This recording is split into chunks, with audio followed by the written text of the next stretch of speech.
আসসালামু আলাইকুম। এখন বৃষ্টির সিজন চলছে। হঠাৎ বৃষ্টি এসে পড়ে, গায়ে পড়ে। আপনি না চাইলেও গায়ে কিছু বৃষ্টির ফোঁটা পড়ে যায় এবং তারপর দেখা যাচ্ছে আপনার সর্দি হচ্ছে, হাঁচি হচ্ছে অনেকগুলো, নাক দিয়ে পানি ঝরা শুরু হয়ে গেল, কারো কারো জ্বর এসে যায়। তো কি করব?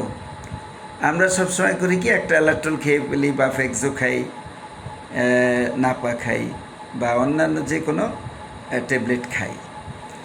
তো তারপরেও যদি জ্বরটা না যায়, সর্দিটা থেকেই যায়, তাহলে অনুরোধ করব একটু হোমিওপ্যাথি ওষুধ নেবেন। আশা করি ভালো থাকবেন, কঠিন কিছু হবে না, অন্তত কঠিন কিছু হবে না। আপনি ভালো থাকবেন এবং এই যে বৃষ্টির ফোঁটা পড়লেই আপনি অসুস্থতা হয়ে যান, এই টেন্ডেন্সিটা আপনার দূর হয়ে যাবে। ভালো থাকবেন। ভালো লাগলে একটি শেয়ার দিবেন, একটি লাইক দিবেন, একটি থাম দিবেন। আল্লাহ হাফেজ।